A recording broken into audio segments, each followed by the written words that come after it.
Man stuck in a frozen wasteland with two women. The story opens in absolute silence, not the peaceful kind, but the kind of silence that presses against your ears so hard it feels alive.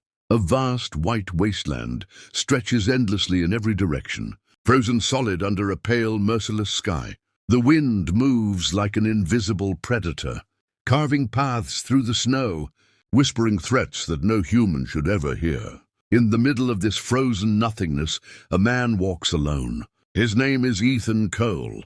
Every step he takes sinks deep into the snow, draining what little strength remains in his body. His beard is coated with ice, his eyelashes frozen together in clumps, and his breath escapes in shallow, trembling clouds. Each inhale burns his lungs like broken glass. The cold is not just around him, it is inside him. Ethan is not supposed to be here. Just 72 hours ago, he was sitting inside a research aircraft, flying over the Arctic Circle as part of a classified climate expedition. Satellites had detected unusual thermal anomalies beneath the ice, something warm, something alive. Governments wanted answers. Scientists wanted data. Ethan, a former survival engineer turned field operative, was there to make sure everyone stayed alive. But the Arctic does not care about plans. A sudden magnetic storm had torn through the sky without warning. Instruments went dead. Communication systems failed. The aircraft lost altitude, spiraling like a wounded bird, before slamming into the ice hundreds of miles from the nearest civilization. Ethan was one of only 3 survivors. The other 2 were women. Their names echo in his mind as he walks. Lena Markov, a Russian glaciologist with sharp eyes and sharper instincts. Maya Ruiz, a medical researcher, calm under pressure, hiding fear behind discipline. They were alive when the plane went down. Now Ethan doesn't know if they still are. The memory of the crash flashes violently in his mind. Metal screaming, bodies thrown, firefighting ice. He remembers waking up upside down, blood dripping into his eyes, alarms blaring like a dying heartbeat. He remembers dragging Lena out of the wreckage while flames licked at his back. He remembers Maya screaming from beneath twisted steel, her leg trapped, the ice cracking beneath them like a countdown. They had no time. The storm was coming. Somehow they had managed to escape with minimal supplies, thermal blankets, emergency flares, one satellite beacon that worked for exactly 12 minutes before dying forever. Since then, the Arctic had been testing them. Relentlessly, Ethan stops walking. His knees buckle, and he drops into the snow, breathing hard. His body screams for rest, but rest here is death. He clenches his fists, forcing himself back up. That's when he sees it. A dark shape in the distance. Not a shadow. Not a rock. A structure. Hope sparks painfully in his chest. He pushes forward, ignoring the agony in his muscles. As he approaches, the shape becomes clearer. A partially buried research outpost, long abandoned. Its metal walls are cracked, frostbitten, but still standing. Ethan stumbles inside. The door resists, frozen shut, but he forces it open with everything he has left. Inside, the air is slightly warmer. Not warm, but survivable. Old equipment lies scattered, coated in ice. A single emergency lamp flickers weakly, powered by a dying generator. And then he sees them. Lena is sitting against the wall, her face pale but alert. Her eyes snap toward him instantly, calculating, relieved, suspicious, all at once. Maya lies on the floor, wrapped in thermal blankets. Her lips are blue, her breathing shallow, but she's alive. Ethan collapses to his knees. For the first time since the crash, he allows himself to breathe. But relief in the Arctic is always temporary. Lena stands. "You were gone too long," she says, her accent thick with tension. "Another hour, and we would have moved without you." Ethan looks at Maya. "Her leg." "Fractured," Maya whispers. "Maybe worse." Ethan nods. He's seen worse. He's survived worse. But not like this. Not with 2 lives depending on every decision he makes. Outside, the wind howls louder, slamming against the outpost like something trying to get in. The generator coughs. The light flickers, then steadies. Ethan knows what this means. This place is not a rescue point. It is a temporary shelter. And temporary shelters in places like this always come with a price. As night begins to fall, if it can even be called, Night in a land where the sun barely exists. Ethan examines the outpost. Supplies are limited. Food for maybe 5 days, if rationed brutally. Fuel for the generator uncertain. Medical equipment outdated but usable. Lena watches him closely. "You're not telling us something," she says. Ethan hesitates. There is something beneath the ice. Something the satellites detected. Something this outpost was originally built to study before it was abandoned. Suddenly, too suddenly, he had read the classified reports. Unexplained disappearances. Structural damage from the inside. Heat signatures moving against the laws of physics. But this is not the time for fear. "Tomorrow," Ethan finally says. "We rest tonight. We move at first light." Maya exhales weakly. "Move where?" Ethan looks at the frozen horizon beyond the cracked window. "To the only place left," he answers quietly. "South on foot." Lena's expression hardens. "With her leg like that?" "We don't have a choice."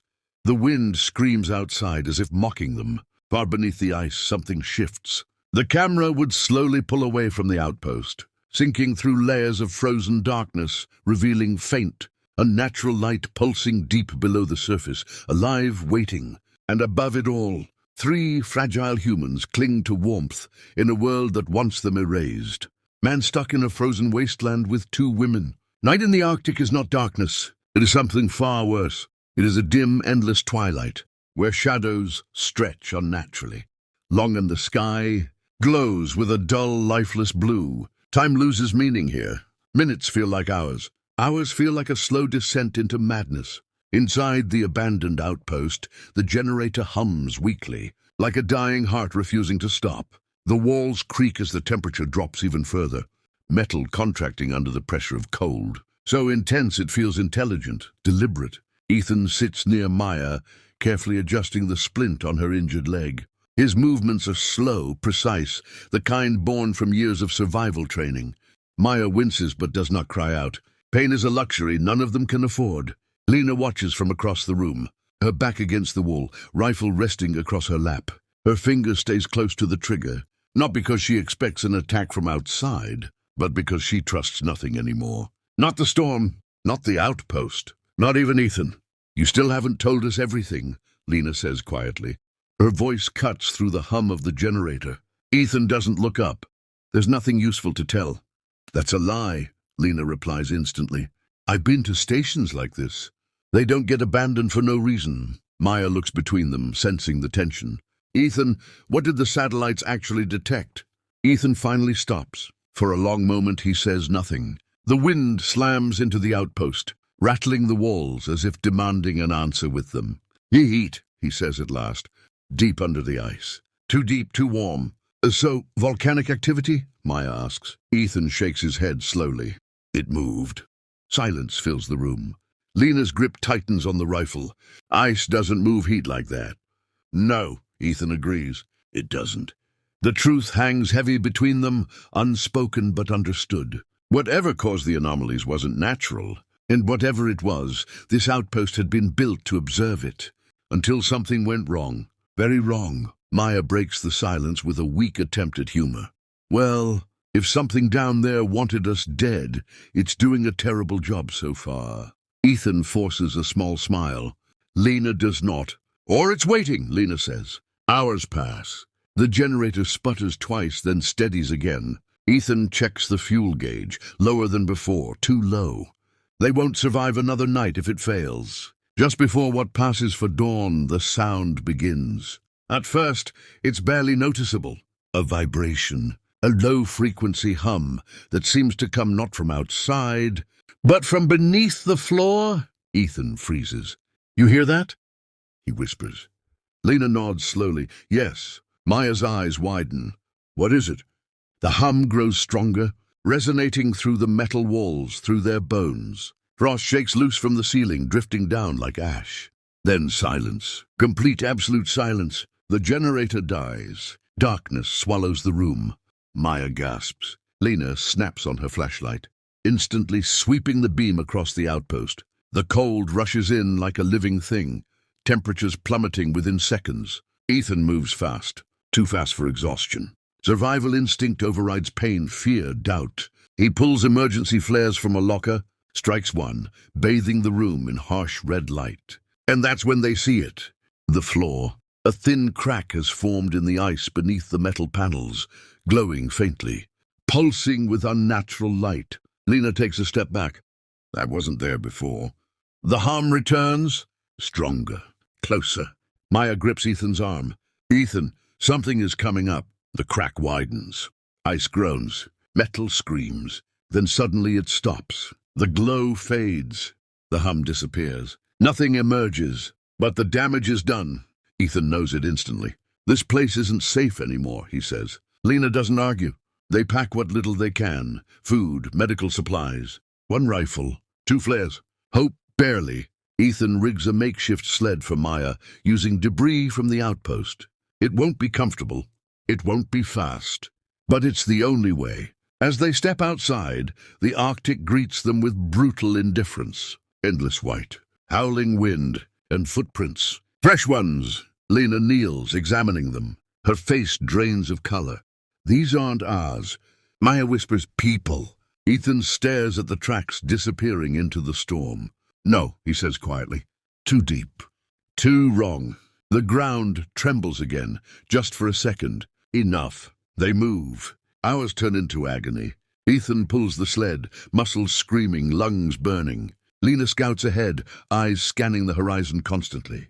Maya drifts in and out of consciousness, murmuring words that don't make sense. Numbers, temperatures, coordinates. Then she says something that makes Ethan stop.